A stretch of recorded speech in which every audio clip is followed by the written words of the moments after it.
Hello everyone, this is ChakaWhat here, and today I'm going to be presenting to you my top 5 Lovecraft references in Bethesda games. H.P. Lovecraft is one of the most influential sci-fi horror authors ever, really. I have major problems with him, and you should too, but the references in the games are still fun. Up at number 5, I have chosen the Call of Cthulhu. Before I get into the nitty-gritty of it, I'd like to point out that this game was developed by Headfirst Productions and published by Bethesda Softworks. It's the only item on this list that wasn't developed by Bethesda, and that's why it's at number 5. Now, Call of Cthulhu Dark Corners of the Earth was a full game put out in 2005 for PC and Xbox that was a reimagining of H.P. Lovecraft's book The Shadow over Innsmouth. The only book of Lovecraft's to be published as its own work within his lifetime, it is a story told from the perspective of a man named Robert Olmsted who discovers the town of Innsmouth. He is frequently reminded by the residents of their unwelcoming attitude towards outsiders, and while uncovering more information, Robert finds out exactly why. The game follows the story of a mentally unstable detective named Jack Walters, who is hired to investigate Innsmouth. The game's name, obviously, stems from the most famous of Lovecraft's works, the Call of Cthulhu, with the book and the game taking place within the Cthulhu mythos. The game was a first-person survival horror with scripted linear gameplay. Despite its game-breaking bugs, it's still pretty terrifying. 4. Dunwich Borers LLC, from Fallout 3 and 4. Dunwich Borers was a pre-war company that owned the Dunwich building in Capital Wasteland and the Dunwich Borers in the Commonwealth. Buried deep within the Dunwich building lies an eerie obelisk, the Olg-Qualtoth, emanating supernatural energy. The Blackhall family of Point Lookout possessed an evil book called the I don't know how to say it. that was connected to the obelisk. Dunwich Borers was a seemingly innocent drilling site. However, as it was revealed, management had a different fate planned for their employees. A destroyed shrine lays at the lowest level, but the evil energy is far from gone from the area. Like its sister in the Capital Wasteland, the place is haunted by the ghosts of those who work there. Dunwich Borers LLC is a reference to H.P. Lovecraft's story, The Dunwich Horror, telling the tale of Wilbur Whately, a young man who grows up much too fast and is shunned by the rest of the town, as well as animals due to his odor. He is the son of his albino mother, Lavinia, and an unknown father who is alluded to be the monstrous Yog-Sothoth. Young Wilbur is indoctrinated into dark, occult beliefs by his grandfather, and it takes him on an unfortunate adventure to trap an unknown entity within their farmhouse and retrieve the Necronomicon. 3. Hermaeus Mora, The Elder Scrolls II Daggerfall-Present. Many aspects of the Daedric Prince of Knowledge are influenced by Lovecraftian lore. His tentacly appearance, which has evolved only a little throughout the games, is inspired by a number of deities in the Cthulhu mythos, including Yog-Sothoth, the Shoggoths, Kiaga, and Shumagorath. The artifact, the Ogma Infinium, is made out of the skin of elven races, which is similar in appearance to the Necronomicon, which is also made out of skin.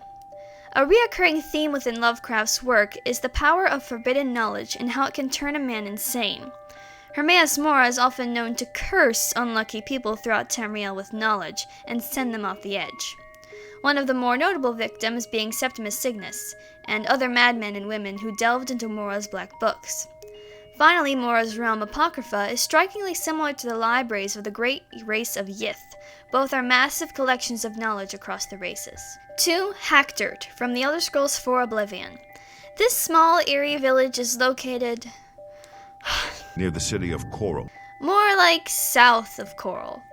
The residents of the village, though seemingly normal, all convene during the night in a system of tunnels underneath the town to worship beings called the Deep Ones.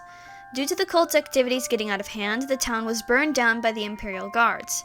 Nonetheless, the townspeople rebuilt part of the town and still continue their wicked ways. The few remaining residents of the town are extremely suspicious of outsiders, with the pauper Natch even stalking the hero of Kvatch until they leave. The town is also tied with the quest The Shadow over Hackdirt, where Seed Nisus sends us to find her missing daughter, Darman, who is actually being held captive in the caverns under Hackdirt for a planned blood sacrifice. Hackdirt and its respective quests are a reference to Lovecraft's story The Shadow over Innsmouth. Unlike the Call of Cthulhu game, which is more of a reimagining, the quest in Oblivion is a much more faithful adaptation of the original material within the world of Oblivion. The Hackdirt brethren living beneath the town also have unnerving large eyes. You know, the eyes that fucking stare into your soul. Doors wide open just waiting for your soul. Their look is inspired by the Innsmouth look that the townspeople of Innsmouth were afflicted with. And for number 1, I have chosen the Pickman Gallery from Fallout 4.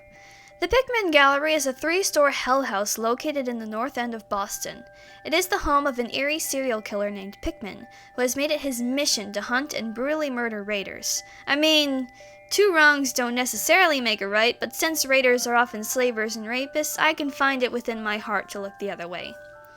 As well as being a devilish killer, Pickman is a painter of the macabre, and his gallery is open to be viewed by the sole survivor. Though not tied to any named quest, Hancock will send us to go check out Pickman's gallery. Working our way into the basement, we can hear the taunts of raiders who have come for their revenge, and either choose to help Pickman or kill him / let him be killed by the raiders. The character is a reference to Richard Upton Pickman from Lovecraft's story, Pickman's Model. The character also made an appearance in the dream quest of Unknown Kadath. Pickman's Model is one of Lovecraft's more subtle horrors in my opinion, that is told from the perspective of one of Pickman's friends. The artist's works are brilliant, but so gruesome that no one wants to showcase them. After Pickman's mysterious disappearance, the narrator goes to investigate and learns the fateful truth that Pickman's paintings were not exactly the works of fiction. Why I put this Easter egg as number 1 is because contrary to all the other entries on this list, it is the only one that doesn't rely on the supernatural for scares. No, instead it relies on the true horrors of humanity. I hope you've enjoyed my list and found it helpful.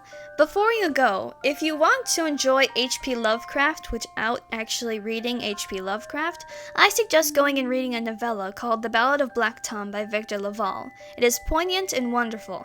It took one of Lovecraft's most racist stories and told it from the perspective of a young African-American musician. Remember to like and subscribe. Bye! Do you believe in kissing honey? You bet I do. Well, I believe in kissing honey.